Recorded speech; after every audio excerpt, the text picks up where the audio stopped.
राजस्थान के मुख्यमंत्री अशोक गहलोत और उनके चिर परिचित प्रतिद्वंद्वी सचिन पायलट के बीच शह और मात का खेल एक बार फिर से खुलकर सामने आ गया। पायलट ने अपनी ही सरकार के विरुद्ध मोर्चा खोल दिया और यहां तक कि एक दिन के अनशन का ऐलान भी कर डाला। हालांकि ये पहला अवसर नहीं है जब अशोक गहलोत और सचिन पायलट के बीच रस्साकशी देखने को मिली हो। पिछले विधानसभा चुनाव में बहुमत मिलने के बाद भी दोनों के बीच मुख्यमंत्री बनने को लेकर जोरदार खींचतान हुई थी। आइए इतिहास के आईने में आपको अशोक गहलोत और सचिन पायलट का विवाद बताते हैं।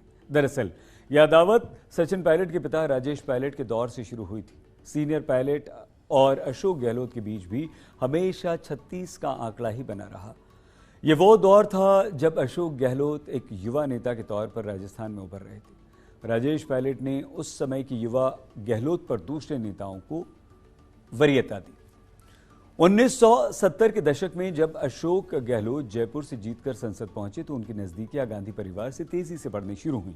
इस समय राजेश पायलट पहले से गांधी परिवार के चहेते थे। ऐसे में राजस्थान कांग्रेस के इन दोनों नेताओं के बीच महत्वाकांक्षाएं टकराने लगी और प्रतिस्पर्धा शुरू हो गई। गहलोत सांसद होने के साथ साथ कई बार प्रदेश कांग्रेस कमेटी के चीफ रहे। राजेश पायलट की पहचान कांग्रेस के बड़े किसान नेताओं में थी। धीरे धीरे दोनों ही नेताओं का गांधी परिवार से काफी करीबी रिश्ता बनने लगा। हालांकि दोनों के रिश्ते कभी मधुर नहीं रहे और संबंधों में कड़वाहट दोनों के हमेशा बनी रही। 1993 का ये वो दौर था जब दोनों के बीच गुटबाजी खुलकर सामने आई। उस समय राजेश पायलट नरसिम्हा राव सरकार में संचार मंत्री थे। अशोक गहलोत जयपुर से सांसद थे, लेकिन राजस्थान कांग्रेस में एक प्रभावशाली नेता अशोक गहलोत बन चुके थे। जोधपुर में मुख्य डाक भवन के उद्घाटन का अवसर आया। संचार मंत्री होने के नाते यह पूरा कार्यक्रम राजेश पायलट के निमंत्रण में था और नियंत्रण में था। कार्यक्रम में अशोक गहलोत को बुलावा नहीं आया। मतलब कार्यक्रम जोधपुर में जोधपुर का सांसद ही नदारद।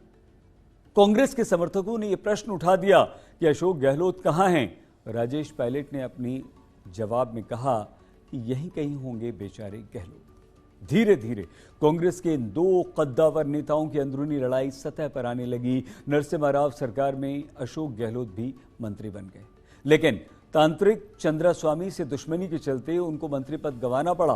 राजस्थान में 1998 के विधानसभा चुनाव में कांग्रेस के खाते में आई 153 सीटें। सीएम के नाम पर अशोक गहलोत ने आलाकमान का विश्वास जीता। उस समय अशोक जोधपुर से सांसद थे, लेकिन विधायक का चुनाव उन्होंने नहीं लड़ा था। कांग्रेस में मुख्यमंत्री पद पर उनका नाम फाइनल हो गया। इसके बाद गहलोत को मुख्यमंत्री बनने से रोकने की कवायद शुरू हुई।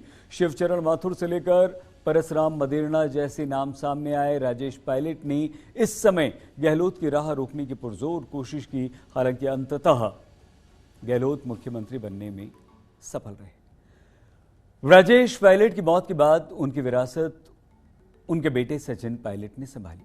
सचिन पायलट के आने पर भी दोनों खेमों के बीच वर्चस्व का ये युद्ध चलता रहा। यूपीए सरकार में मंत्री होने के कारण सचिन पायलट दिल्ली तक सीमित रहे, लेकिन 2014 के लोकसभा चुनाव में मोदी के हाथों कांग्रेस की करारी हार के बाद राहुल गांधी ने सचिन पायलट को राजस्थान भेजा। पायलट पीसीसी के चीफ बने और धीरे धीरे राजस्थान कांग्रेस के मामलों में अशोक गहलोत का दखल कम होने लगा। 2017 तक अशोक गहलोत राजस्थान में अपनी पार्टी को काफी हद तक हाशिए पर ले जाने के लिए जिम्मेदार ठहराए जाने लगे थे। गुजरात चुनाव का प्रभारी बनने के बाद उनकी दिल्ली में आलाकमान से दोबारा नजदीकियां बढ़ी। राजस्थान में 2018 में विधानसभा चुनाव हुए। युवा नेता और राहुल गांधी की पसंद होने के कारण सचिन पायलट को मुख्यमंत्री पद का दावेदार माना जा रहा था, लेकिन संगठन में बेहतर प्रभाव होने के बूते आखिर में गहलोत बाजी मार ले गए। इसके बाद पायलट ने कई बार बागी तेवर दिखाए। अपने लंबे राजनीतिक अनुभव के चलते हर बार गहलोत ने ही बाजी मारी। पायलट गुट ने 2020 में गहलोत के विरुद्ध बगावत कर दी। करीब 32 दिनों तक विधायकों की बाड़ेबंदी का खेल चलता रहा और इस बार भी गहलोत जीते और सचिन पायलट को पीसीसी चीफ और डिप्टी सीएम का पद गंवाना पड़ा। पिछले वर्ष सितंबर में एक बार फिर से पायलट मुख्यमंत्री बनने की कगार पर थे। आलाकमान ने अशोक गहलोत को कांग्रेस का अध्यक्ष बनाने का निर्णय कर लिया था। अशोक गहलोत समझ चुके थे कि लगातार होती चुनावी हारों के बीच कांग्रेस का अध्यक्ष बनने में कुछ नहीं रखा है।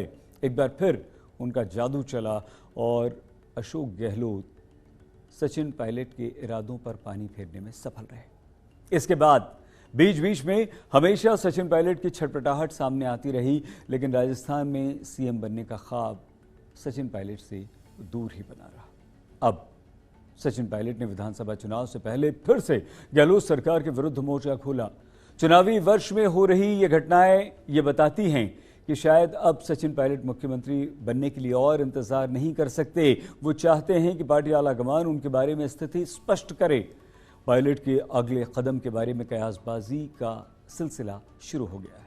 विशेषकर आरएलपी संयोजक हनुमान बेनीवाल के पायलट को खुले ऑफर के बाद उनके अगले कदम के बारे में सबकी दिलचस्पी बढ़ चुकी है। बेनीवाल ने कहा है कि अगर पायलट नई पार्टी बनाते हैं तो वो उनसे गठबंधन करेंगे। बेनीवाल ने यह भी कहा कि ऐसा होने पर कांग्रेस और बीजेपी की फूट के बीच फायदा उनके गठबंधन को मिलेगा। तो क्या सचिन पायलट चुनाव से पहले राजस्थान में एक तीसरी पार्टी खड़ी करने का जोखिम मोल लेंगे या फिर कांग्रेस में रहकर अपनी बारी का इंतजार करते रहेंगे? ये देखना बेहद दिलचस्प होगा। हमारी इस चुनावी पेशकश में फिलहाल इतना ही। आप प्लीज अपना बहुत ख्याल रखिएगा। नमस्कार। देखते रहिए आज तक।